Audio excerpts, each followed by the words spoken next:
Listo. Vamos a ver. A ver, nuevamente.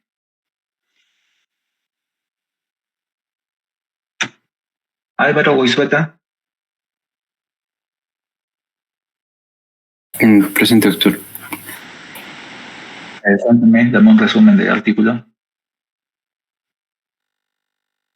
No lo completé de leer, doctor.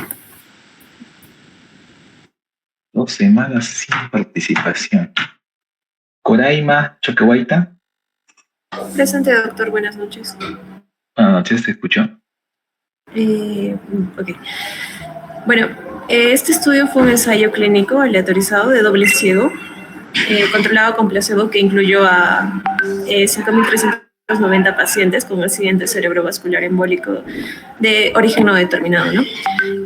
Bueno, los pacientes fueron asignados aleatoriamente a recibir dabigatran, 110 miligramos o 150 miligramos 2 veces al día, o placebo. La duración fue de un medio de 19 meses y los resultados mostraron que el dabigatran redujo significativamente el riesgo de accidente cerebrovascular recurrente en comparación con el placebo, ¿no?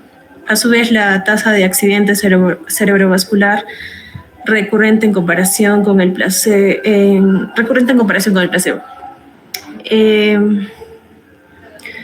También que la tasa de accidente cerebrovascular recurrente fue de 4.1% al año en el grupo de dabigatran de 110 miligramos.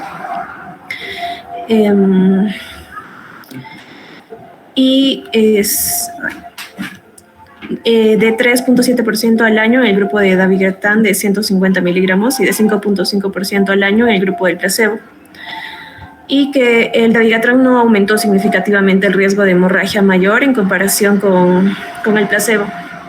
A su vez, bueno, estos resultados indican, ¿no?, que el dabigatran es eficaz y seguro para la prevención de accidentes cerebrovasculares después de un accidente cerebrovascular embólico de origen no determinado, ¿no? La reducción del riesgo de accidente cerebrovascular recurrente observada en este estudio es consistente con los resultados de otros estudios que también han evaluado el dabigatran en pacientes con fibrilación auricular no valvular. Y bueno, la conclusión es que el dabigatran es una opción terapéutica válida para la prevención de accidentes cerebrovasculares después de este episodio, ¿no? Y bueno, los resultados respaldan el uso del dabigatran en pacientes con accidente cerebrovascular de origen no determinado, especialmente en aquellos con mayor riesgo de accidente cerebrovascular recurrente. Eso sería, doctor. Ok, de acuerdo. Bien. Bien, con que hayas participado, pero te equivocaste en algunas cosillas. Ahorita lo vemos. A ver, Yaday Palacios, ¿en qué se equivocó tu compañera? Yaday.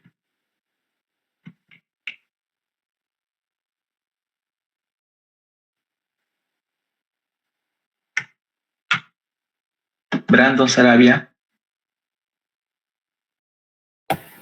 Presente, doctor. ¿Te escuchó? Un resumen, doctor, más o menos también. O No, ¿en qué se equivocó Coraima?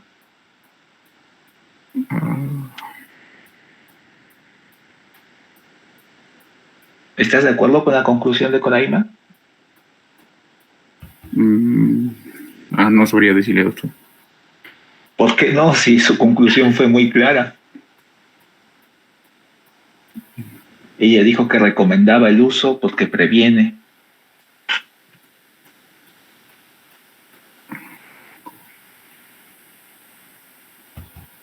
No lo tengo claro, doctor. ¿Qué has concluido tú de este estudio? Bueno.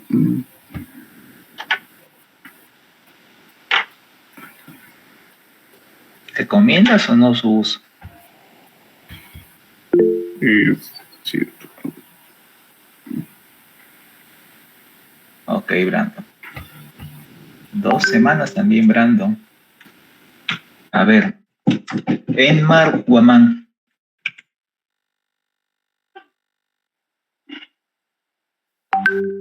Enmar Guamán no vino. Ok. Ni Yaday ni Enmar se presentaron. Camila García. Camila Quispe García.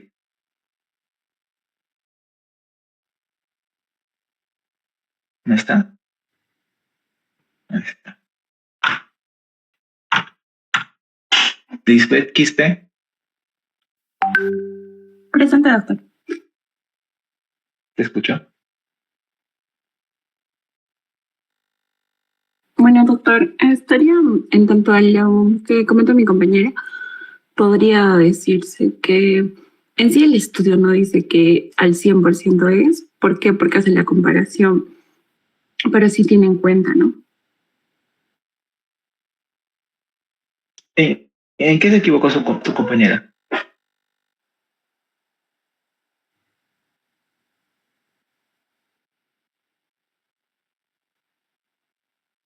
O sea, ¿cuál fue la conclusión de tu compañera y por qué está mal? Ya, doctor, es que la compañera refirió que, bueno, en este aspecto en el ensayo, refería que, bueno, sí estaba para los pacientes, es decir, que sí la recomendación, pero según el ensayo que se realizó aquí, no nos da esos resultados, es decir, se hace la comparación, pero no específicamente. ¿Cómo no específicamente? No entiendo esa parte. Según los resultados, doctor. Por eso, ¿cuál es la conclusión a la que se llega con el estudio?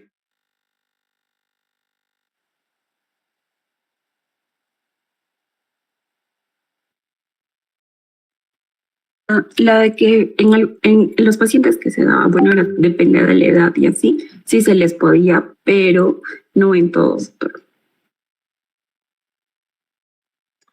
Ok. Le voy a poner nota de participación, pero tampoco es que hayas participado apropiadamente. María Vascones.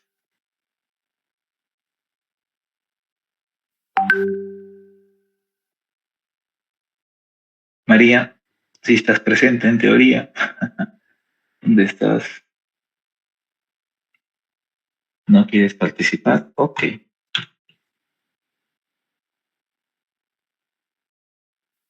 A ver, Kiara Delgado. Sí, doctor, presente. ¿Te escucho? Bueno, el estudio de la conclusión del estudio nos da a conocer que el dabigatran no fue superior en comparación a la otra, ¿no? En casos, por ejemplo, como para prevenir el ictus, eh, se menciona el ictus recurrente en pacientes con ictus embólico. También se menciona que no hubo una mayor incidencia del dabigatran en hemorragias mayores con este fármaco en comparación con la aspirina, ¿no? Y bueno, también se menciona que se observaron más eventos de sangrado que eran relevantes, ¿no? Pero no mayores en el grupo de lo que es el dabigatran. En conclusión, no se recomienda lo que es su uso para lo que es la prevención de ictus recurrente, en este caso en pacientes con ictus embólico. Eso se debe a que el estudio no mostró una mayor eficacia del dabigatran para lo que es reducir el riesgo de ictus recurrente. Y también se menciona que aunque no hubo un aumento significativo en hemorragias mayores con dabigatran, sí se ha observado lo que es un mayor número de sangrados clínicamente relevantes, pero no mayores. Pero en conclusión, estos resultados no justifican, ¿no?, el uso preferente sobre lo que es el dabigatran. Ok, de acuerdo. Claro, el error de su compañera inicialmente es que se describió o resumió este otro estudio, ¿no? El de apixaban versus warfarina, solamente que dijo dabigatran en lugar de apixaban, ¿no? Aquí el apixaban, el estudio que revisamos la semana previa, sí implicaba un beneficio, ¿no?, tanto en disminuir la recurrencia como disminuir el riesgo de sangrado en pacientes que tenían fibrilación auricular no valvular. Y aquí, aun cuando revisemos y encontremos algunas situaciones particulares, cosa que también se confundió por ahí otro de sus compañeros, no importa esas pequeñeces, siempre era mejor usar el apixaban que la warfarina. En cambio, el estudio que hoy vamos a revisar es el otro, el de dabigatran, ¿no? Les comencé diciendo eso, ¿no? Vamos a revisar el otro estudio, el de dabigatran, y envié los dos. Aquí, ¿cuál es el problema?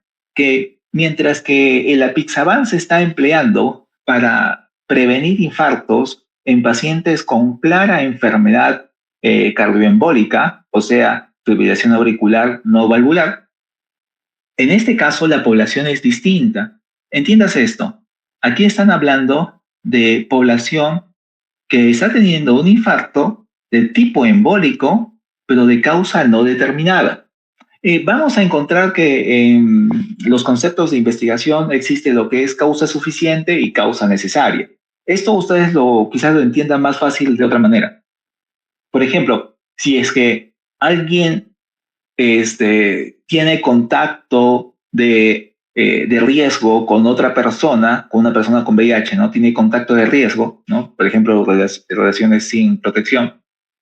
¿Se infecta de VIH?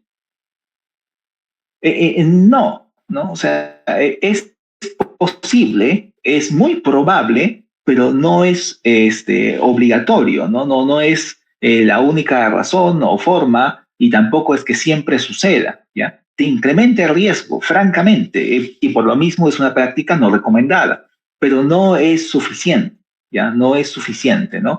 Tiene que existir algo más, ¿ya? ¿Es necesario que exista ese tipo de contacto para que te contagies? Sí, es necesario, ¿no? O sea, no habría otra forma. O sea, contactos de fluidos finalmente son las formas en cómo uno se contagia, ¿no? Y esa es la forma necesaria para el contagio, pero no es suficiente, ¿ya? Con la fibrilación auricular pasa algo similar, ¿ya? Si es que alguien tiene fibrilación auricular, con solo el hecho de tener fibrilación auricular ya es suficiente para que desarrolles infartos cerebrales, ¿no? Es necesario que exista, pero además es suficiente que exista para que te provoque un infarto cerebral. Entonces, lo que hacemos los médicos siempre es buscar, bueno, lo que debemos hacer los médicos, siempre es buscar la etiología. Sabiendo la etiología, podemos dar tratamientos. Si es que ustedes dicen, es un infarto y se acabó, no están buscando etiología, entonces no van a saber qué tratamientos dar.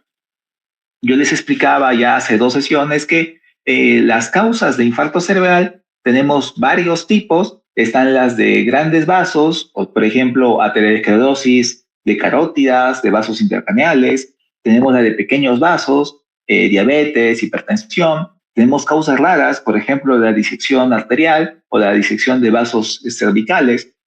Les decía incluso que sacarse crujidos del cuello es una causa de infarto cerebral, ¿no? No es suficiente ahí, pero si es que sucede y tú tienes una labilidad endotelial, te puede dar un infarto cerebral, y eso es una causa frecuente en jóvenes. En realidad, tenemos las drogas, ¿no? El lupus, por ejemplo, enfermedades autoinmunes, y las cardioembólicas, que representan el 30% aproximadamente de las causas de infarto, y dentro de estas la principal es la fibrilación auricular, ¿no? Entonces el apixaban está destinado al tratamiento, a la prevención secundaria en pacientes con fibrilación auricular.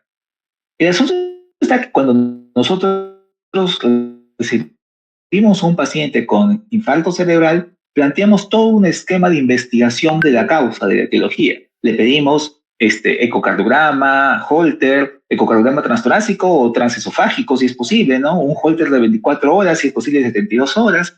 Hacemos una bitácora de su presión arterial, así también de su glicemia, para ver si es que tiene hipertensión y diabetes no diagnosticada a través de exámenes de rutina. También le pedimos todo su panel de exámenes para identificar alguna etiología, ¿no? Que sea fácilmente abordable, desde cuestiones como dislipidemia, ¿no? Hipertrigliceridemia, hasta la misma diabetes, ¿no? La investigamos así, pedimos ecografía también de vasos cervicales, pedimos no solamente tomografía, sino también resonancia, para ver si es que ya existe enfermedad denominada de pequeño vaso, o sea, si es que en la resonancia identificamos ya lesiones previas, o si es que este infarto es su primer infarto. En fin, hacemos todo un abordaje para buscar etiología. El asunto está que después de todo este abordaje y búsqueda etiológica, incluso en los países del primer mundo existe aproximadamente un 20% de pacientes en quienes no encontramos la causa, y a ellos les llamamos de causa indeterminada. Pero, debido a que el infarto tiene ciertas características, podemos decir que es un infarto de tipo embólico. ¿Qué sucede? Cuando es un infarto pequeñito, esto no es un infarto de tipo embólico, ¿no? Este es un infarto de pequeños vasos. Si es que el paciente tiene aterosclerosis, por ejemplo, del callado de la aorta, más de 3 milímetros, podríamos decirle que es el tipo embólico, pero embólico de arteria a arteria. Ahora, si es que el paciente tiene un foramen oval permeable, ustedes saben que el foramen oval permeable está presente en el 10% de la población normal, o sea, 10% de ustedes posiblemente tenga un foramen oval, puede que tenga ciertas características de riesgo, por ejemplo, un aneurisma asociado al foramen oval, y esto incrementa el riesgo de embolismo cerebral. Entonces, existe un grupo, reitero, más o menos 20%, aquí lo voy a apuntar. Esto de acá es más o menos un 20% del total de infartos. Ah, desaparece. A ver, vamos a ver. Vamos a ver si acá sí no desaparece. No desaparece. Así. 20% del total de infartos son de causa no determinada. Pero de ese 20% tenemos algunos que son de características embólicas. Ahora, si habíamos dicho que los cardioembólicos se tratan con apixaban, dabigatran o rivaroxaban, entonces la teoría indica que aun cuando no sepamos la causa, podríamos darle un anticoagulante y esperar así que disminuya su riesgo. Entiéndase ese flujograma de pensamiento, ¿no? O sea, si es embólico, claramente embólico, por ejemplo, por FA, el apixaban y dabigatran, entonces, apixaban, lo que revisamos en la sesión anterior, o el dabigatran, funciona. ¿Y qué tanto funciona? Funciona muy bien. Los dos medicamentos son excelentes, o sea, te previenen realmente el riesgo de infarto recurrente. Pero si es embólico,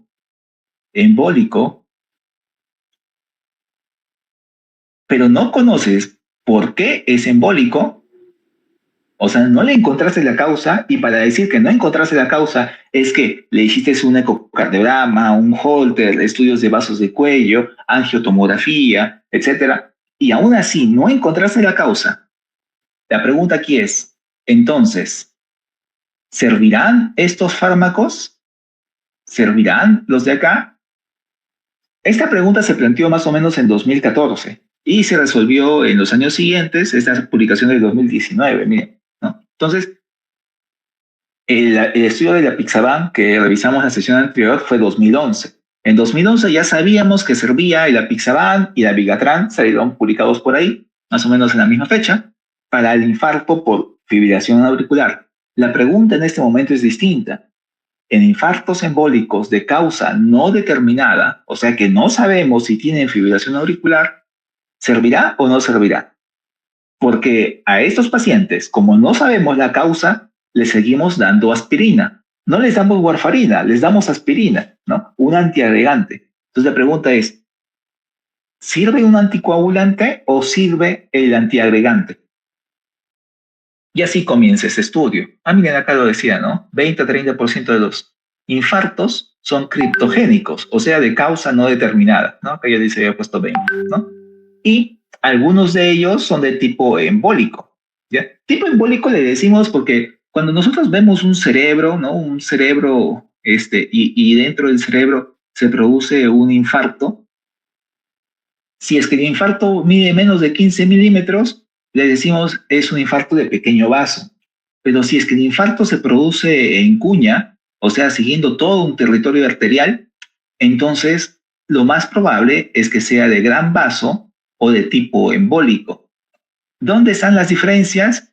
Un infarto de gran vaso o aterosclerótico, el paciente presenta síntomas progresivamente y además la enfermedad de aterosclerosis es sistémica. O sea, podemos encontrar aterosclerosis en varios vasos, ¿no? No solo en el que se infartó, sino en varios vasos, ¿no?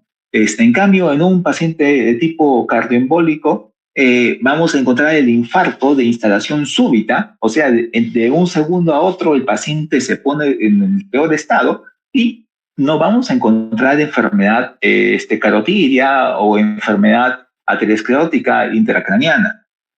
Entonces, en esos casos sospechamos, ok, el paciente está teniendo un infarto de tipo embólico, solo que no sabemos la causa. Investigamos, pedimos los estudios y aún así no encontramos fibrilación auricular u otra causa que explique el infarto, ¿ya? Y avanzamos. Entonces, aquí lo que ellos pretenden hacer es ciertamente un estudio multicéntrico. Esto lo hacen porque recuerden, hay dos conceptos de validez en un ensayo clínico. ¿Cuáles son? A ver, Yelemi Oblitas.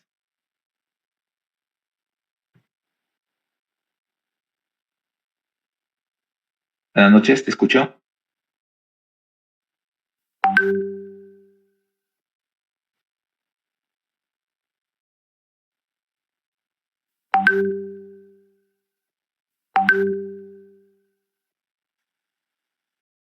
Validez en los estudios. Validez en los estudios. Hay dos tipos de validez en los estudios.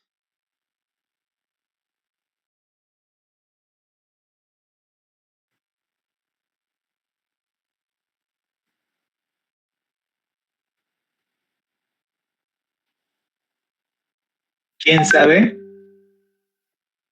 Doctor, ¿sería validez interna y validez externa? Exacto. ¿Y cuál es la diferencia entre una y otra? En que la validez interna se realizan estudios experimentales, lo cual va a haber un control de variables que se puede modificar hasta los resultados, mientras que la validez externa tiene la capacidad de generalizar ya los resultados, doctor. Correcto. Bueno, más o menos, la validez interna habla de cómo nosotros controlamos el entorno y por lo mismo las variables, ¿no? Evitamos así que el estudio se vea afectado por agentes externos. En cambio, la validez externa habla sobre la capacidad de generalización de resultados. Un estudio de laboratorio no es extrapolable a la vida real. En cambio, un estudio en la vida real puede tener muchos factores que han modificado su efecto. Así que intentamos equilibrarlo. Los ensayos clínicos son estudios experimentales, pero al ser hechos en humanos, no se puede manejar a un humano como una ratita, ¿no? Entonces tenemos que controlarlos de alguna manera. Esto nos permite obtener cierto equilibrio entre lo que es validez interna y validez externa. Otro aspecto que nos permite tener mayor validez externa, o sea, mayor capacidad de generalización de resultados, es que el estudio sea multicéntrico. Al ser multicéntrico, el estudio da una diversidad de población y también diversidad en la aplicación, más o menos, ¿no? O sea, intentamos estandarizar las cosas, pero de algún modo cada hospital es un tanto distinto y aun cuando administres un medicamento, puede que este medicamento, en la prescripción, seguimiento y la propia idiosincrasia de la población, te permita una diversidad que al final de cuentas le suma mayor validez externa.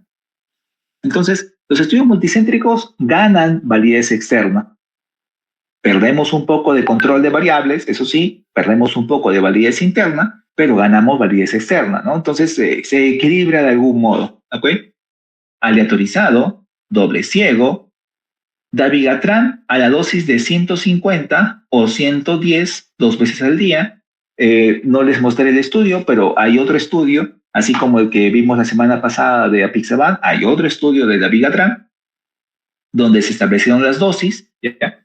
Igual que el apixaban que se regulaba según la edad, peso y función renal, el dabigatran también tiene cierto ajuste, y lo podemos comparar, en este caso, con la aspirina de 100 miligramos una vez al día. ¿Por qué 100 miligramos? Porque esa es la dosis estándar que recibe un paciente en quien no sabemos por qué se produjo el infarto, ¿ya? O sea, ustedes, cuando comiencen a hacer su internado y vean un paciente que tiene un infarto cerebral recibiendo aspirina, 100 miligramos, es porque no sabemos cuál es la causa, ¿ya? Entonces, digamos que es el medicamento genérico de primera línea, ¿no? Ya cuando investigamos la causa, tratamos la causa o damos prevención secundaria de otra manera, ¿ya? Por ejemplo, el apixaban es un paciente que ya ha sido estudiado, ya sabemos que tiene fibrilación auricular y por lo mismo esperamos así que prevenga su infarto.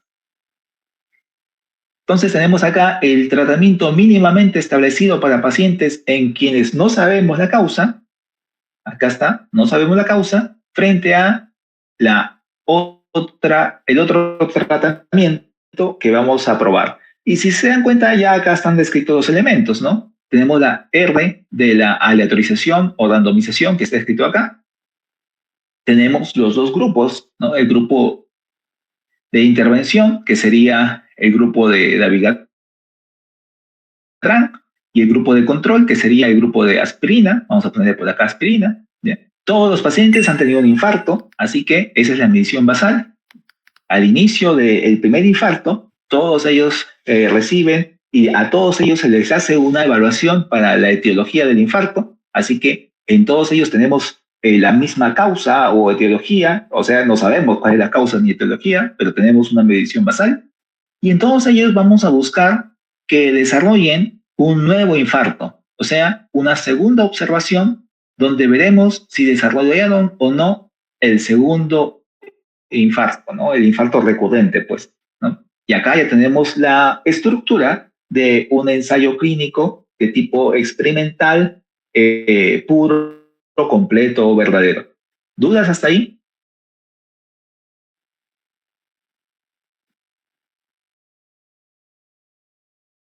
Bueno, nuevamente vamos a ver siempre la balanza de riesgos-beneficio, ¿no? El beneficio aquí es evaluado a través de la disminución de riesgo de infarto recurrente. Y el beneficio, dado que estamos dando por un lado un antiagregante y por el otro lado un anticoagulante, veremos el riesgo de sangrado, ¿ya? Entonces, tenemos que hacer ese balance, ¿no? Entre disminuir la probabilidad de infarto o incrementar la probabilidad de sangrado, ¿ya? En el anterior estudio, el apixaban disminuía la probabilidad de infarto y disminuía también la probabilidad de sangrado, o sea que por los dos lados era mejor. Ahora vean la cantidad de pacientes que participaron, ¿no? 5.390 pacientes procedentes de 564 lugares. O sea, la capacidad de generalización de los resultados es amplia. Tenemos no solo una población grande, lo cual habla bien del error aleatorio. Por lo mismo vamos a tener poco error aleatorio, ¿no? Los intervalos de confianza van a ser pequeños, pero también tenemos 564 lugares. Así que la capacidad de generalización de resultados también va a ser amplia. Se formaron dos grupos con más de 2.000 pacientes, 2.600, y el seguimiento no fue corto, fueron 19 meses, ¿no? O sea, imagínense seguir a alguien por año y medio, ¿no? Eso en cuanto a términos de costos es bastante alto, ¿ya? Ustedes si hacen citas mensuales a cada paciente y tienen que pagar cada cita, imagínense, ¿no? Una cita promedio por un neurólogo así general vale 100 soles, imagínense, ¿no? Hay algunos neurólogos generales que valen 200 soles su consulta, pero imaginemos que vale 100 soles cada 3 meses durante 19 meses, bueno, 18, pónganle en promedio, ¿cuánto está costando? Solamente el seguimiento clínico de cada paciente. Ahora multiplíquenlo por 5.300. Eso es el costo solamente del seguimiento clínico de los pacientes. Súmenle a eso los estudios de imagen, y propiamente los fármacos que le estamos brindando durante todo ese periodo, bueno, saquen más o menos una magnitud del costo del estudio, ¿ya?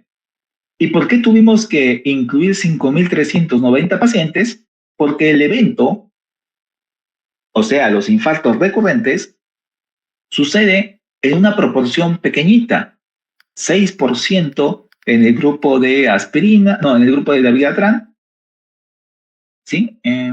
Sí. Y 7.7% en el grupo de aspirina, ¿ya? Entonces, si estamos viendo bien, la diferencia entre el evento, entre los dos grupos, no es más allá de un 2%, o sea, es un 1.1%, ¿no? Es un porcentaje bien pequeñito de diferencia. Si es que yo tengo un porcentaje muy pequeño de diferencias, los intervalos de confianza podrían superponerse. Así que para evitar la superposición, tengo que tener tamaños de muestra grandes, ¿ya? Y a partir de esto hacen el cálculo del hazard ratio. A ver. Vamos a ver. Catherine Franco.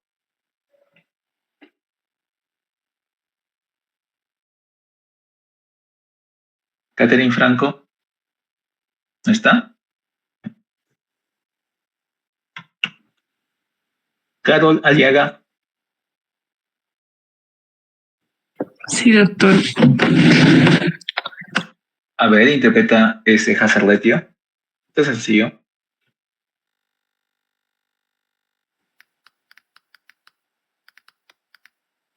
Interpreta ese hazard ratio. Sería hazard 0. Allá. ¿Cómo sería? 0.84. El 95% del intervalo. Confidence. ¿Qué es? Confidence interval.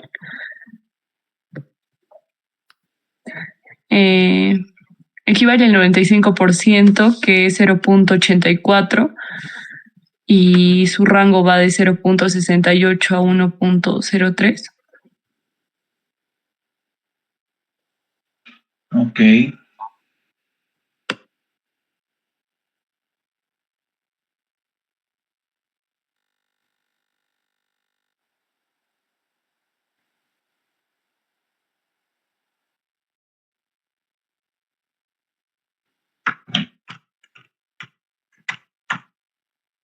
Patrick Villavicencio. Sí, doctor, buenas noches, presente. Te escucho. Ya, doctor, como toca la unidad, diríamos que en comparación no es significativo, pero, o sea que el grupo, el primer grupo es un 94% más, 95%,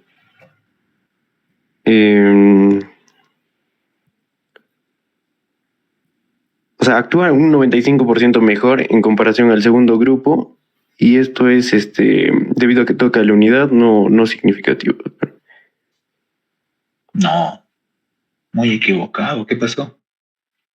A ver, Monterroso. Gabriela. Presente, doctor, ¿se me escucha? Sí. Bueno, doctor, podríamos concluir que el grupo de el dabigatran tiene un 16% menos de probabilidad de desarrollar un infarto isquémico que el grupo de la aspirina, siendo esta relación no significativa porque toca la unidad. Entonces, no tendría, o sea, no es válida esta respuesta, o sea, no es cierto que sea así. vamos directo a eso, ¿no? No tienes por qué decir 16%. O sea, aquí lo que te están diciendo directamente es que el uso del dabigatran no disminuye o no cambia el riesgo de recurrencia de infarto cerebral en comparación al uso de aspirina, ¿ya?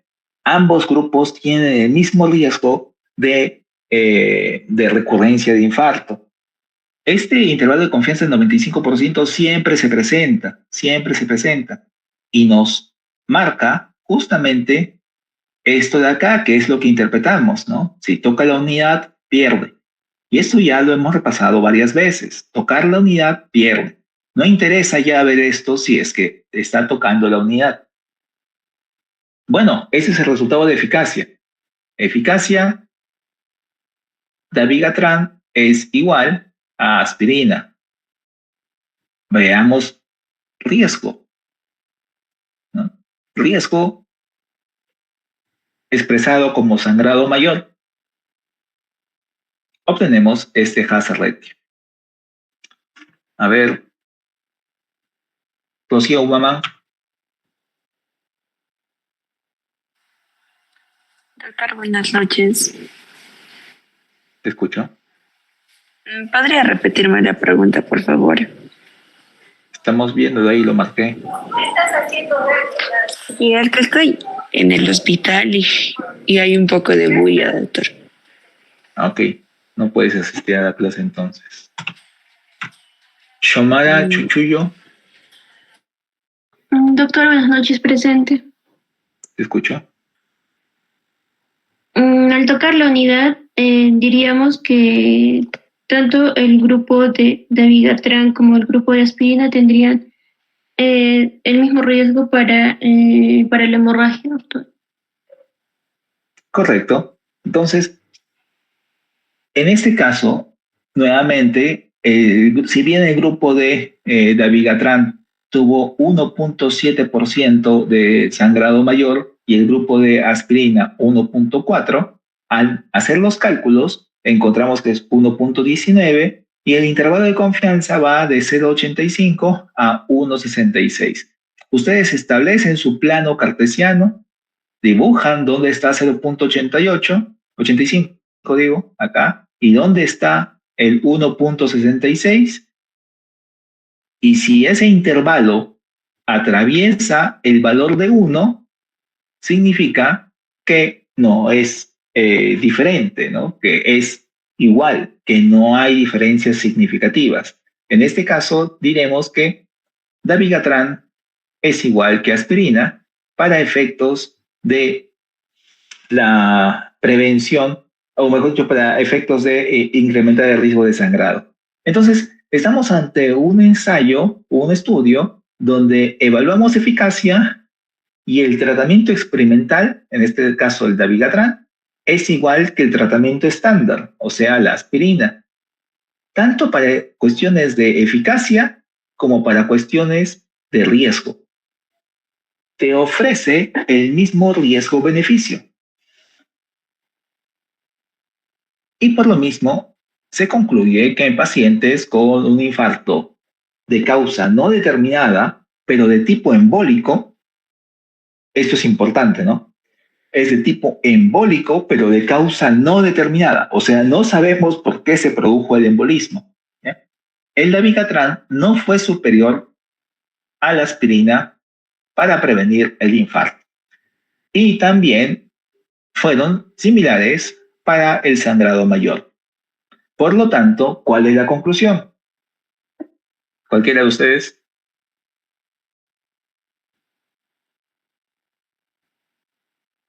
¿Cualquiera participe? ¿Cuál es la conclusión?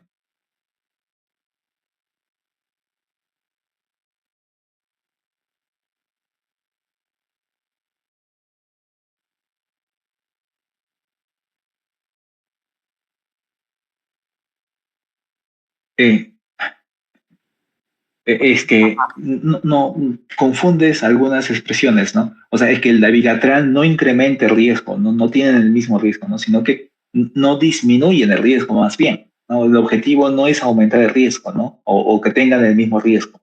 El fármaco no produce riesgo, ¿no? El riesgo ya está establecido por su condición clínica, por la causa no determinada. Lo que hacemos con esto es no disminuir su riesgo. El uso de dabigatran no ayuda a prevenir los infartos de tipo embólico de causa no determinada y tampoco incrementa la probabilidad o riesgo de sangrado mayor. Si no te ayuda y tampoco te perjudica, ¿das o no das el fármaco? Cualquiera de ustedes responda. Doctor, si no es estadísticamente significativo, entonces puede, tanto como no puede darse. ¿Por eso das o no das? Sí. No, No, doctor. ¿Por qué no das?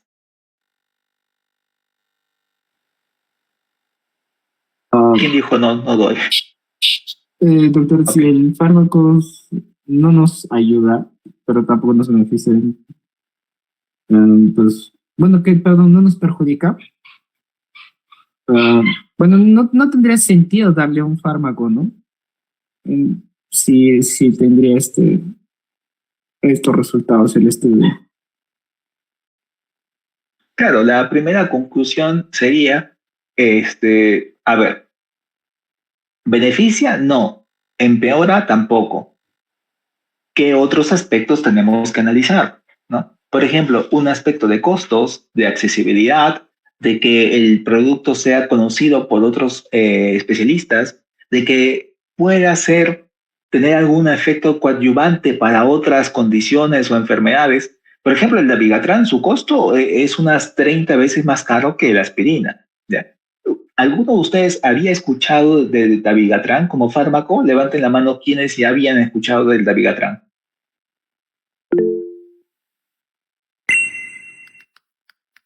¿Solo una persona? ¿Nadie más? Imagínense que comencemos a usar Dabigatran en todos los pacientes. El desconocimiento del fármaco, ustedes cuando administran un fármaco no solo tienen que conocer sus efectos, ¿no? Sino también los efectos adversos. De la aspirina es ya hasta aburrido la cantidad de conocimiento disponible. Disculpen un segundo, me están tocando la puerta.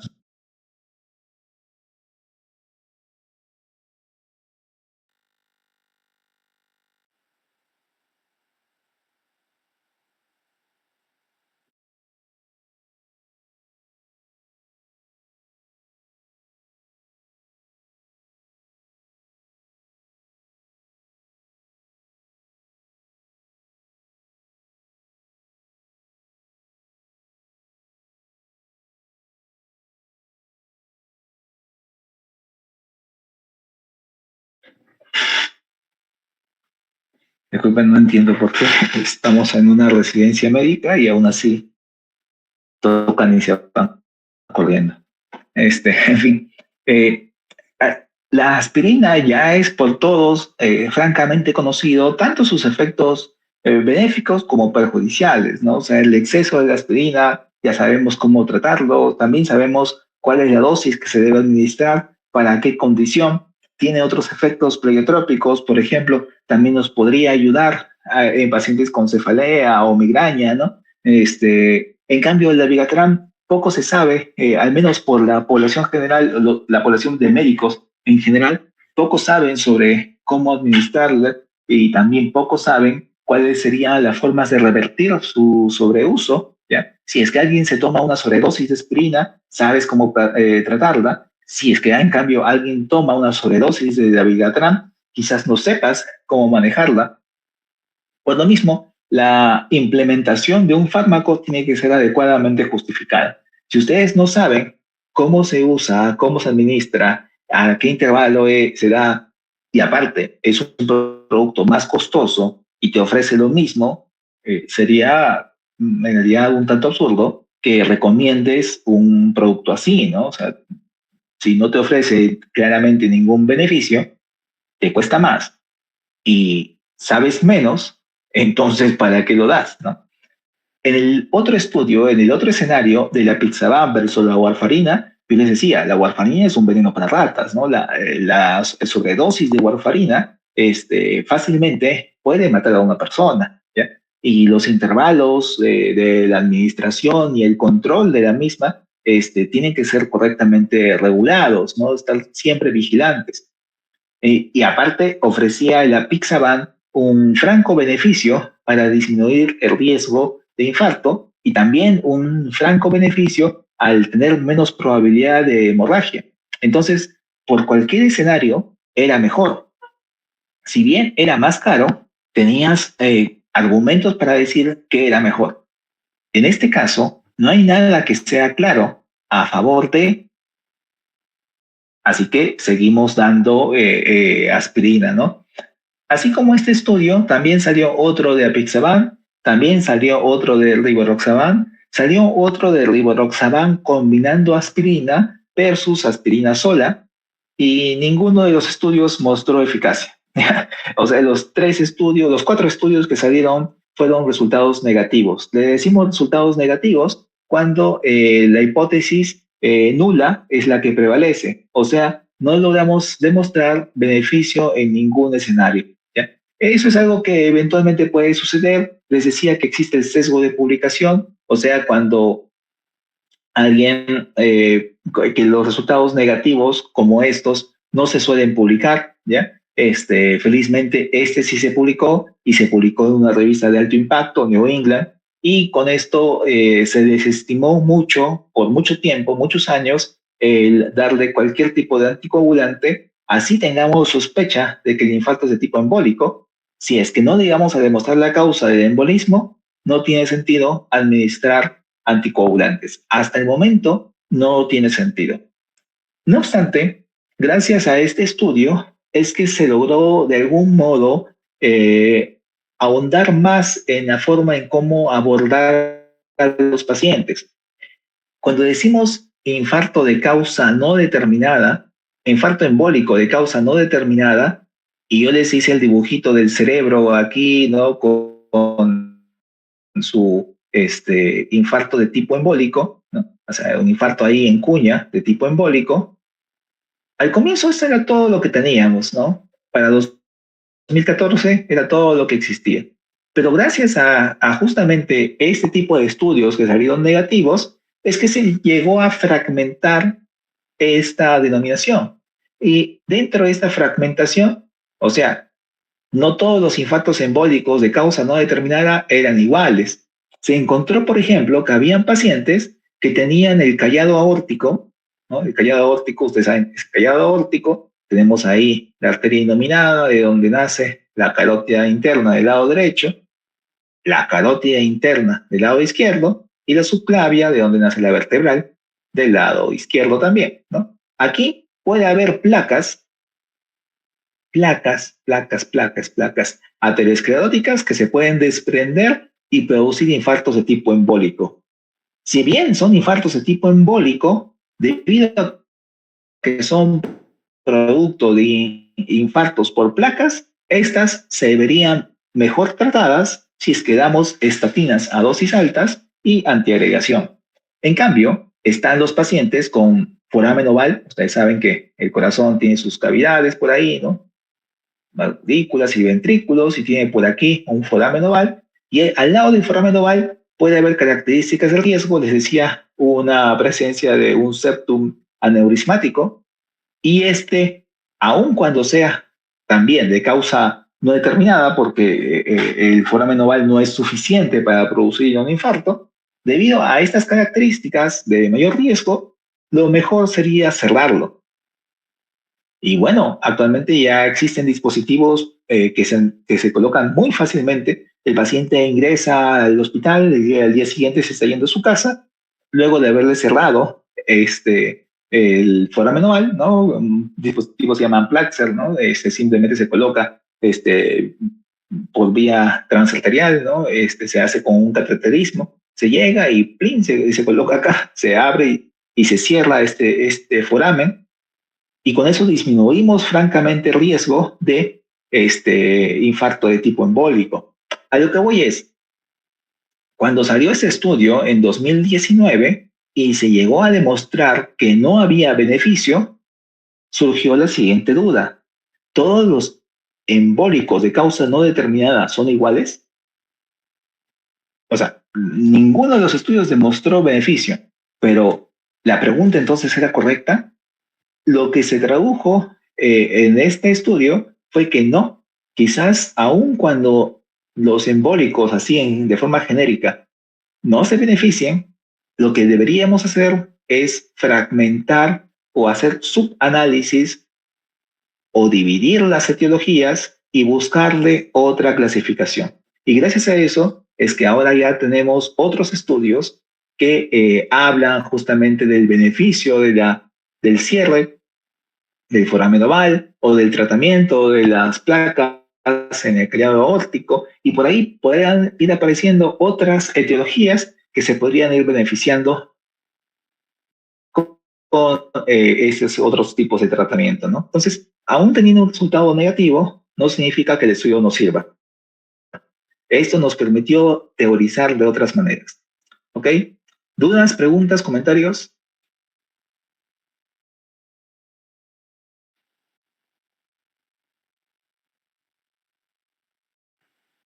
¿Sí? ¿Todo claro?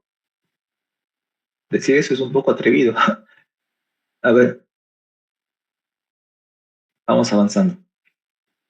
Entonces, bueno, el estudio nuevamente es acá las partes del estudio ya les había yo hecho la clase, ¿no? La introducción, vean, una introducción de 3 párrafos, súper pequeña, dirigida rápidamente a explicar lo que sabemos del tema, lo que no sabemos del tema y qué es lo que vamos a hacer, ¿no? Lo que sabemos del tema, 20 a 30% de los infartos son de tipo criptogénico, o sea, de causa no determinada.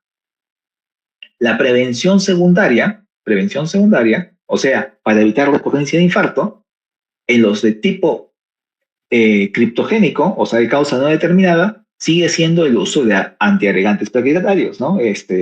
Aspirina, básicamente, puede ser clopidogrel también, ¿no? Acá está, ¿no? Aspirina, clopidogrel, la combinación de esto, pero el uso de anticoagulantes podría reducir la incidencia en los pacientes que tienen alto riesgo de cardioembolismo, ¿ya? Alto riesgo de cardioembolismo.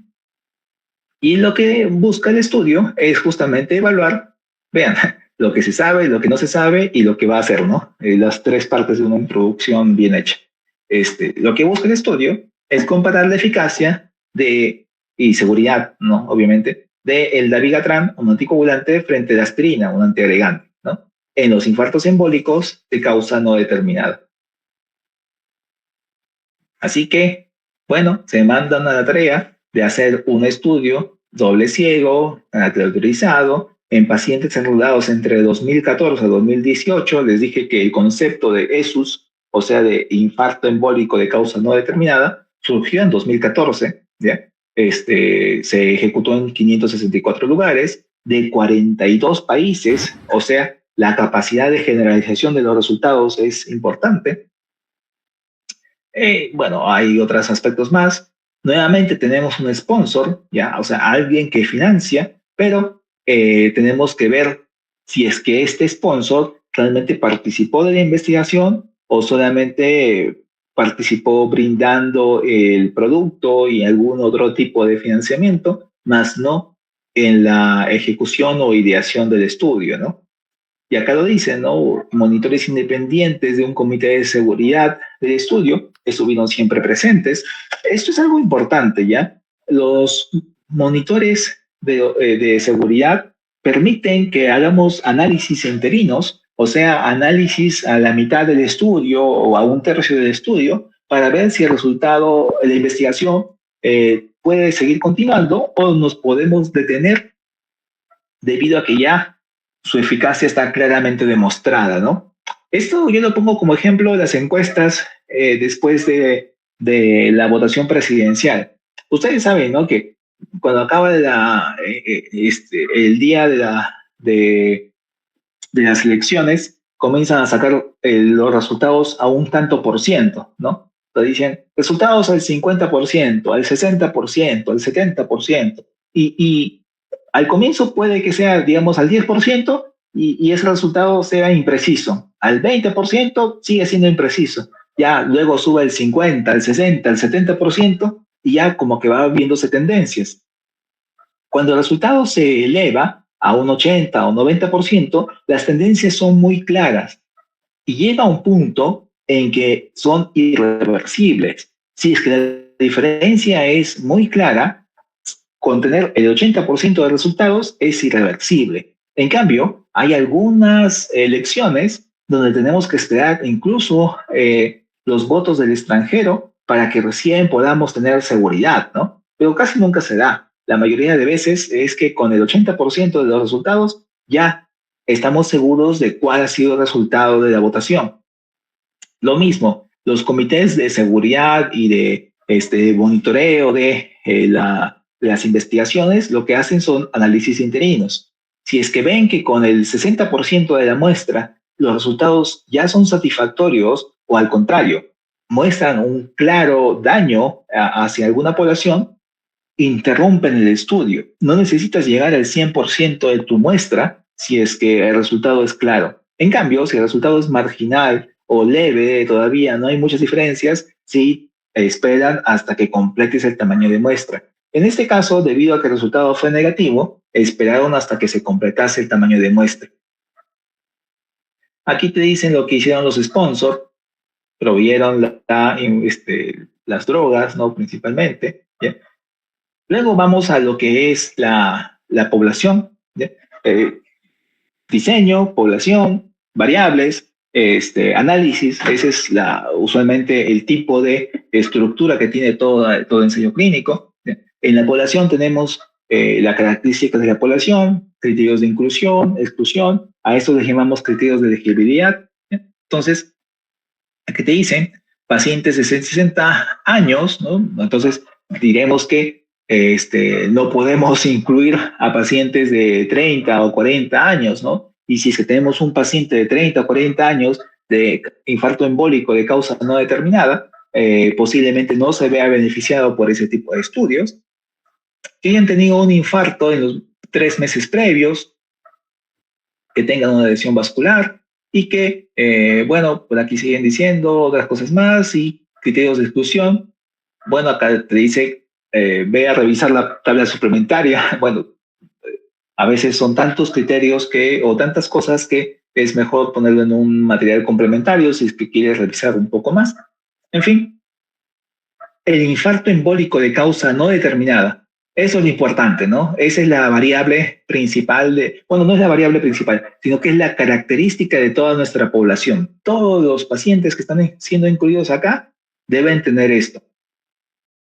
Y este estudio es aplicable solamente a este tipo de pacientes. Es un infarto de tipo no lacunar. Un infarto lacunar es un infarto de menos de 15 milímetros visto en resonancia o menos de 10 milímetros visto en tomografía, ¿no? Entonces, infarto de tipo no lacunar. En pacientes en quien no tengan aterosclerosis intra o extracraneal mayor del 50%. O sea, se les hace un estudio de carótidas y puede que tengan una estenosis, ¿ya? Pero esta estenosis no es significativa, no es mayor del 50%. Bueno, y obviamente que estas arterias sean las que del territorio infartado, ¿no? O sea, por ejemplo, si acá está el cerebro y el infarto está acá, bueno, pues hablamos de que esa arteria no fue la causante de este infarto. Pero si la otra carótida tiene una estenosis de un 90%, es una arteria que no está asociada al infarto. Así que, aun cuando tenga enfermedad aterosclerótica o de algún vaso, si no está asociado directamente con el infarto, no es considerado como etiología determinada. ¿Ya? Y así, otras características, ¿no? Detectado por imágenes arteriales como la angiotomografía o estudio de Doppler y evaluación del ritmo cardíaco con una modificación de al menos 20 horas, o sea, un Holter sin trombos intracardíacos, o sea, se les hace un ecocardiograma y esa es una cuestión muy curiosa porque se hace un ecocardiograma y se pueden encontrar trombos intraauriculares, ¿no? O intraventriculares, y estos de acá ser causas de infarto. No obstante, la sensibilidad de un ecocardiograma transtorácico, al menos hace un par de años, era de un 30%. O sea, había muchos pacientes que tenían trombos intracardíacos que no eran detectados, ¿no? A través de ecocardiogramas transtorácicos. Teníamos que pedir al cardiólogo que lo investigue a través de un eco transesofágico. Y no todos los cardiólogos están no solamente capacitados, sino que tienen los implementos necesarios. Además que se hace bajo sedación al paciente, ¿no? Entonces, esto limitaba mucho el acceso a ese tipo de estudios, ¿no? Actualmente ya existen softwares que permiten, a través de la cinética cardíaca, evaluar si es que realmente existe o no un trombo intracardíaco, aunque también su sensibilidad no es tan alta, ¿no? En fin, y se plantea el estudio aleatorizando pacientes, asignando uno a uno, o sea, uno a dabigatran y el otro aspirina, de manera de doble ciego, recibiendo dabigatran o aspirina, y aspirina como placebo, o aspirina y dabigatran como placebo. ¿Qué significa esto? Que enmascararon el estudio, ¿ya? ¿Qué significa enmascarar el estudio? O sea, cada paciente recibió 2 pastillas, ¿no? Imaginemos así, una blanca y una verde, ¿ya? Todos los pacientes recibieron 2 pastillas, todos, 2 pastillas. Solo que en algunos la aspirina era verdadera y el dabigatran era falso, y en otros la aspirina era falsa y el dabigatran era verdadero. Tú no sabías qué estabas recibiendo. Sabías que habían 2 pastillas, que uno era de aspirina y otro era de dabigatran, pero no sabías cuál de las 2 era verdadera o falsa. Esto es parte del enmascaramiento, ¿no? Las dosis ya estaban preestablecidas, ¿no? Según el peso, las características del paciente, en fin, les dabas la aspirina o el dabigatran. ¿Cuál es el problema con ese tipo de estudios, no? Que hay pacientes que debido a algunas otras condiciones requieren tomar aspirina sí o sí. Por ejemplo, que tengas enfermedad coronaria. No puedes negarle el uso de aspirina, tiene enfermedad coronaria. Entonces, esos pacientes de algún modo van a tener que recibir sí o sí el tratamiento y no podrás probar con ellos el uso de dabigatran. En un principio podrás excluirlos, pero en 18, 19 meses de seguimiento podrían desarrollar esta enfermedad. A ese intercambio, ¿no? Comienzas con aspirina y luego te pasas al grupo de dabigatran, ¿no? O sea, haces esta curva, no te quedas con aspirina durante todo el seguimiento, haces esa curva. ¿Cómo la analizamos? ¿Como recibiendo aspirina o como recibiendo dabigatran? Esa situación es la difícil, ¿no? Esa situación, disculpen, está al revés, ¿no? Que comienzas recibiendo dabigatran y terminas recibiendo aspirina. ¿Por qué? Porque en los 18 meses de seguimiento te dio un infarto de miocardio. Bueno, pues, de lo que estabas recibiendo dabigatran, tienes que ahora recibir aspirina. ¿Cómo te analizo? ¿Como dabigatran o como aspirina? El tipo de análisis acá se llama análisis por intención a tratar, ¿no? Intención a tratar. Y es que mi intención inicial fue darle dabigatran, ¿ya? Así que debo analizarlo de esta manera, de la forma en cómo yo intenté darle de tratar, ¿no? Si es que lo analizo como al final recibió el tratamiento, se llama análisis por protocolo, ¿no? Por protocolo es porque al final cayó en el protocolo de este fármaco. No es lo más recomendable los análisis por protocolo. Se recomienda el análisis por intención de tratar, porque el análisis por intención de tratar, o sea, cómo inicialmente recibía el fármaco, es la forma como originalmente fue aleatorizado. Y si uno respeta la aleatorización, la historia va a ir bien.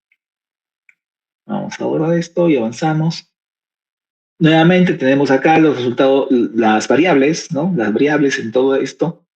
Y dentro de las variables tenemos acá los resultados de eficacia primaria. Y tenemos acá resultados también de eficacia secundaria, ¿no?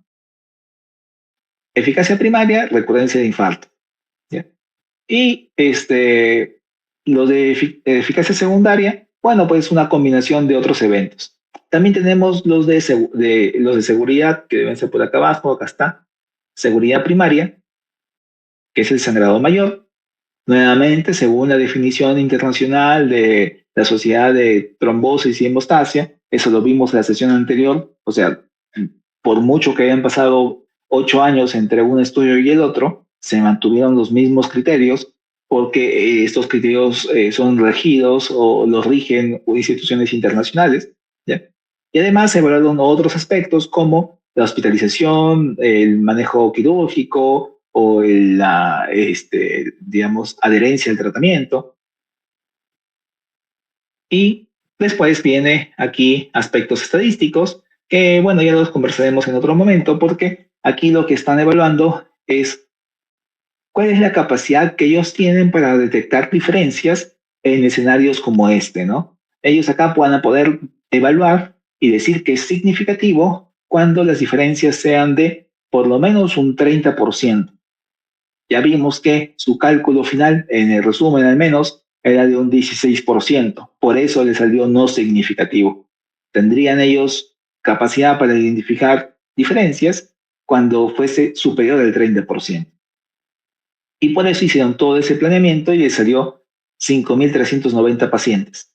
O sea, existe, y acá entiendan este concepto, es algo muy distinto a lo que les estoy explicando. Existe lo que llamamos nosotros una diferencia estadísticamente significativa, pero existe otro concepto, igual o más importante para nosotros, los médicos, y es la diferencia clínicamente relevante. ¿Qué les estoy queriendo decir?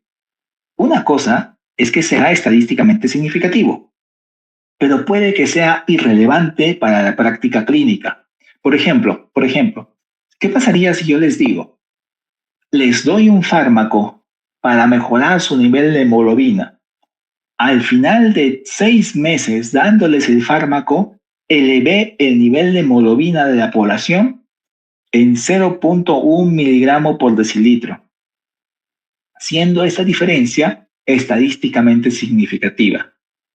Ustedes podrán decir, es estadísticamente significativa, así que hay que darle ese fármaco a toda la población. No obstante, la cantidad que elevé fue de 0.1 miligramo. Eso es irrelevante, eso no es necesario, o sea, eso se consigue bajo muchos métodos y hasta puede ser simple azar. Entonces, las investigaciones, todos nosotros establecemos puntos clínicamente relevantes basados en criterios del autor. Para el autor de esta investigación, o bueno, los autores de esa investigación, consideraron que tenían que disminuir el riesgo de infarto en un 30% para que se considere clínicamente relevante. Si es que disminuían 16%, como acá lo consiguieron, eso no les parecía relevante, ¿ya? O sea, es una reducción, pero tan pequeña que no justifica la inversión de costos, materiales y demás, ¿ya?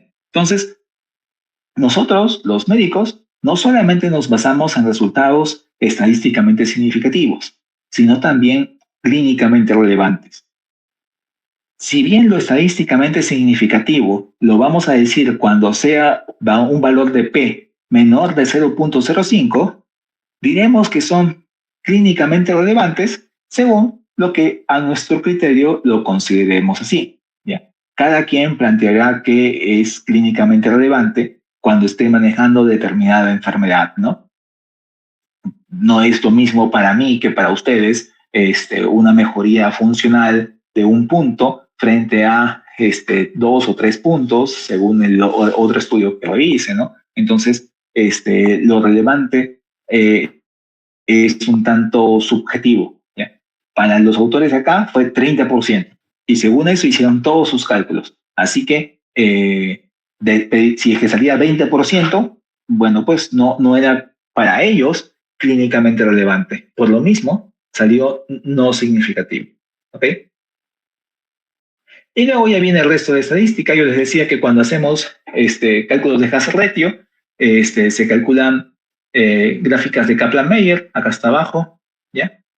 Y los hazard ratio, mientras que, a ver, los odds ratios se calculan a través de modelos de regresión logística, y es así, ¿no? Odds ratio, regresión logística. Los hazard ratio se calculan a través de regresiones de Cox. Esto recuérdenlo porque lo van a escuchar muchas veces, ¿no? Regresión de Cox, ¿ya?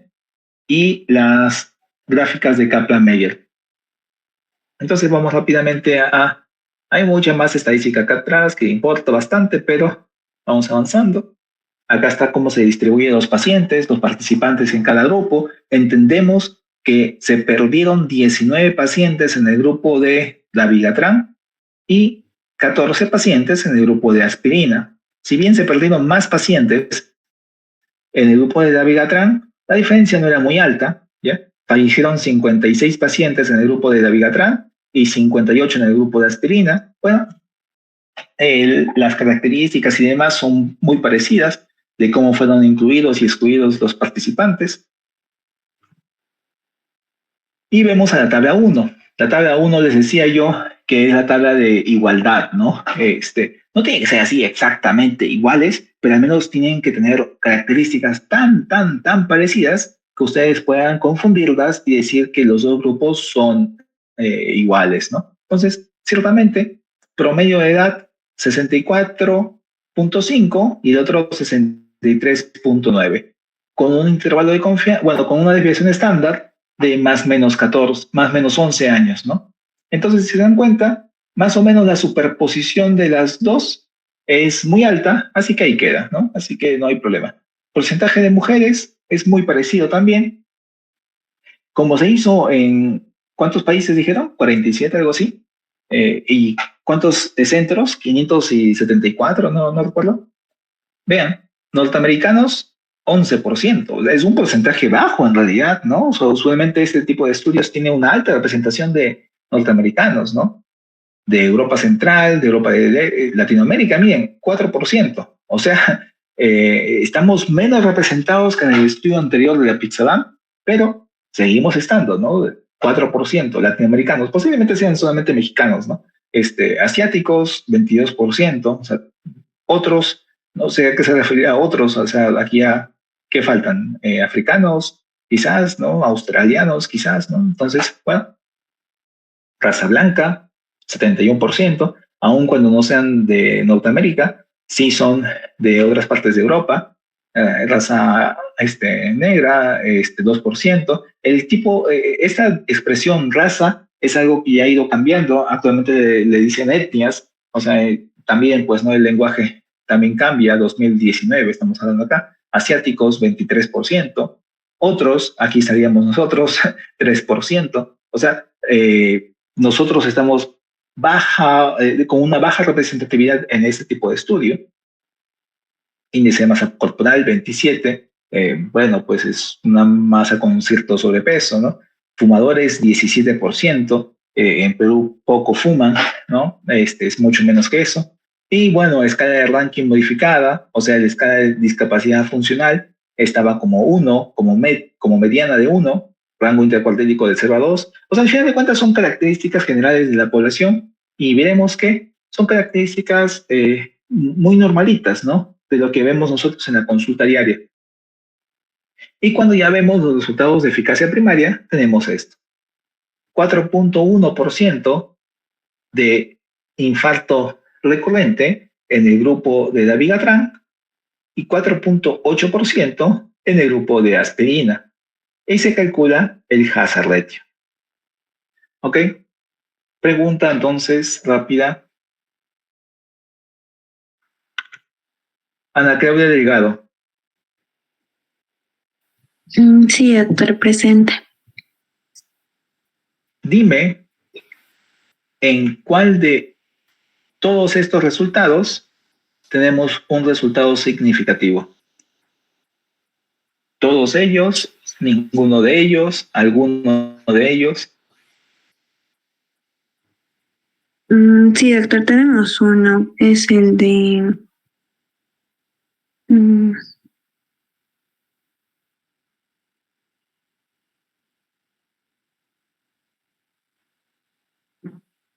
el de accidente cerebrovascular incapacitante. Sí, doctor, es que no está tocando la unidad. Este de acá. ¿No es cierto? Sí, doctor. ¿Cómo lo interpretas?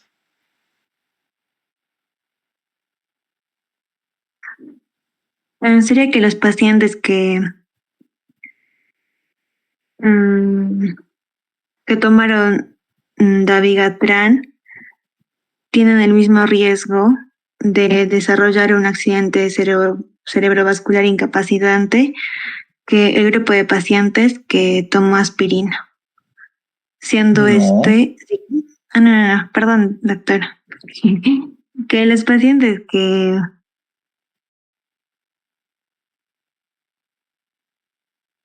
no, doctora, es una asociación significativa. Entonces, el 0,59 sería.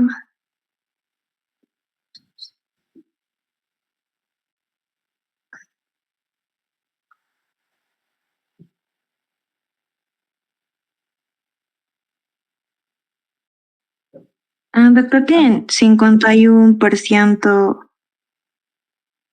menos de riesgo.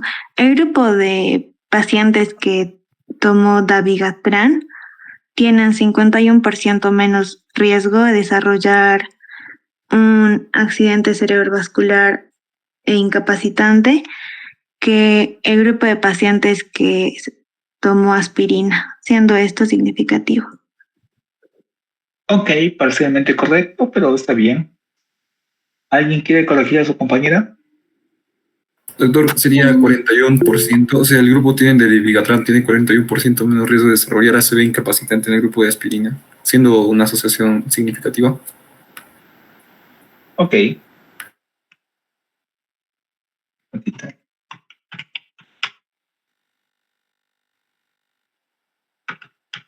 Sí, claro, se confundía la resta, ¿no? O sea, esto es 1 menos 0,59, o sea, 0,41.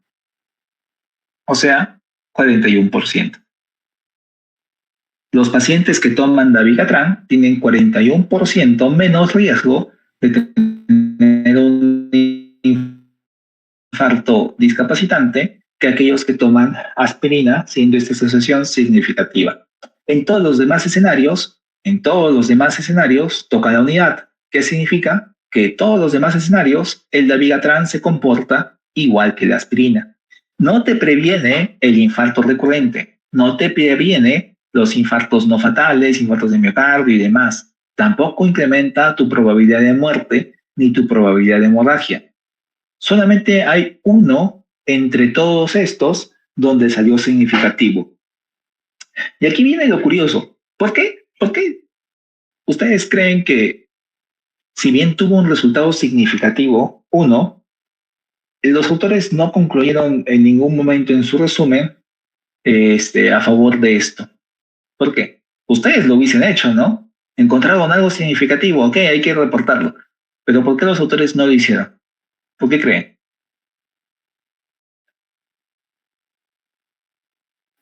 Sí están de acuerdo, ¿no? Y fue un 41, ¿no? O sea, sí fue un buen número, ¿no? A ver, te escucho. Oye, es que el estudio básicamente busca, ¿no?, las causas indeterminadas, pero quizás los ictus de tipo embólico en su mayoría son por la fibrilación auricular o algo así, creo. No. Ya habíamos descartado que no tenían fibrilación auricular, ¿no? Y acá estamos hablando de otra cosa. ¿Por qué ellos no presentaron este resultado como un resultado importante, ¿no? Estás disminuyendo 41% el riesgo de infartos discapacitantes. O sea, puedes tener la misma cantidad de infartos, pero los infartos no van a tener la misma discapacidad. ¿No le parece importante eso?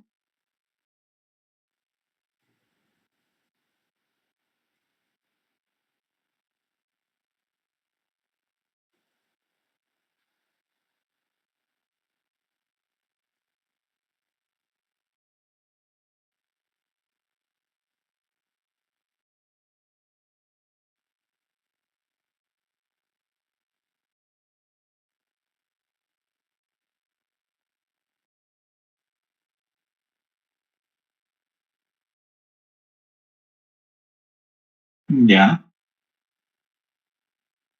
Verán, sucede algo. La estadística no es algo muerto, ¿no? La estadística también tiene a veces algo de vida. Cuando nosotros hablamos del 95%, estamos diciendo que tenemos un 5% de probabilidades de que nos estemos equivocando. Cuando hacemos múltiples comparaciones, ¿cuántas comparaciones hemos hecho acá? 1, 2, 3, 4, 5, 6, 7, 8, 9, 10, 11, 12. 12 comparaciones. ¿Ya? Sucede que cuando nosotros tenemos muchas comparaciones y la probabilidad de equivocarnos es del 5%, significa que por lo menos una de cada 20 comparaciones va a estar equivocada. Vean, una de cada 20. Si hacemos 12 comparaciones, la probabilidad de que una de las 12 esté equivocada existe. No les estoy diciendo que esta sea un error. No necesariamente es un error, ¿ya? Pero es probable debido a las características del estudio y al haber hecho múltiples comparaciones que podamos encontrarnos con este tipo de resultados. Al hacer múltiples comparaciones y sabiendo que tenemos un 5% de probabilidades de equivocarnos, que esta corresponda a ese 5%. Así que aun cuando haya salido significativo, como era el objetivo secundario, no era el objetivo primario, no era lo más importante, el estudio fue diseñado para esto. Esto acá es como que de casualidad se encontró. Y tener una de 12 acertadas, esto está dentro del margen esperado de lo que la estadística nos decía que nos podíamos equivocar, ¿ya? Así que los autores lo toman con prudencia y aun cuando sea el único resultado significativo, no le dan mayor alarde, dado que al menos en su resultado primario no encontraron nada, ¿ya? Tengan cuidado con esto. Si ustedes cuando hagan sus tesis o cuando lean cualquier investigación, si el autor realiza múltiples comparaciones, es probable que más de una de estas salga algo significativo. Y esto no significa que sea porque realmente es significativo, sino porque está dentro del margen de error que podría presentarse. ¿Ok? Entonces vean, sí, le encontró significancia. Es una significancia marginal, ¿no? 0.96, o sea, está casi tocando la unidad. 0.96, está ahí cerquita de la unidad, ¿ya? Y sabíamos de antemano que había un 5% de probabilidades de equivocarnos, o sea, 1 en 20.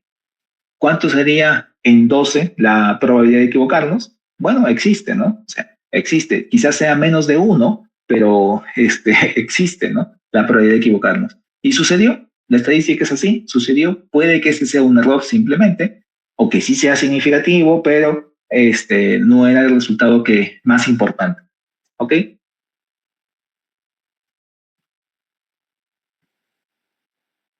Y luego ya vienen las gráficas de Kaplan-Meier, ¿no? Estas son las típicas gráficas de Kaplan-Meier. Vean cómo se van separando ciertamente las curvas.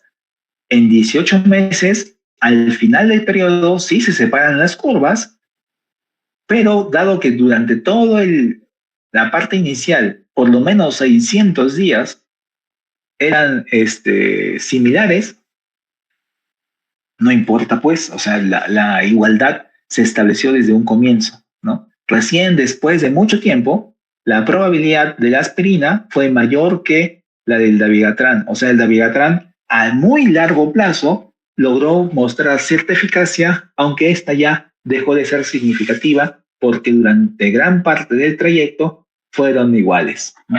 Entonces, quizás si es que le diésemos a los pacientes durante, no sé, pues acá cuántos años, ¿no? Son más de 2 años, ¿no? Son casi 3 años, ¿no? De seguimiento, recién veríamos diferencias y aún estas diferencias serían tan pequeñitas que no justificaría el administrar el producto, ¿no? Entonces, nada, creo que con entender que durante todo este periodo de más de 2 años, el dabigatran y la aspirina se comportan muy parecido, al menos hasta aquí, ¿no? 450 días, se comportan muy parecido, o mejor dicho, idénticamente, no valdría la pena administrar uno que otro fármaco. Es más probable que durante ese periodo el paciente sea diagnosticado de otra enfermedad y por eso darle otro tipo de tratamiento que desde un comienzo darle el dabigatran. Así que las gráficas, los resultados y todo esto apoyan a que no tendría mayor sentido. Y vean, el riesgo de sangrado también siempre es un poquito superior el dabigatran que la aspirina, aunque las diferencias tampoco sean muy grandes, pero todo esto apunta a que el dabigatran y la aspirina tienen un comportamiento similar. Y cuando lo vemos estratificado, nuevamente en los distintos estratos, toca la unidad, toca la unidad. Por ahí algún grupo no toca la unidad, pero nuevamente caeríamos en el mismo argumento. Si hacemos múltiples comparaciones, como estamos haciendo acá, posiblemente alguna de estas salga significativa. Y cierto, esta salió significativa y luego todo el resto, no. Por aquí sí, no, sí, no. Entonces, por ahí hemos hecho más de 20 cálculos y hemos obtenido 3 resultados significativos. Lo más probable es que esos 3 resultados significativos sean, quizá por ahí alguno de ellos porque sí era significativo, pero otro porque simplemente por una cuestión estadística salió que era significativo aun cuando no lo era. ¿Ok? Lo importante es que el resultado casi siempre fue consistente, de que el dabigatran y la aspirina casi siempre se manejaban con similares eficacias. ¿Ok? Entonces, en conclusión, el uso de aspirina o dabigatran no se traduce en una mejoría para los pacientes, ni en una disminución de riesgo, ni en ningún efecto positivo. ¿Ok? ¿Dudas, preguntas, comentarios?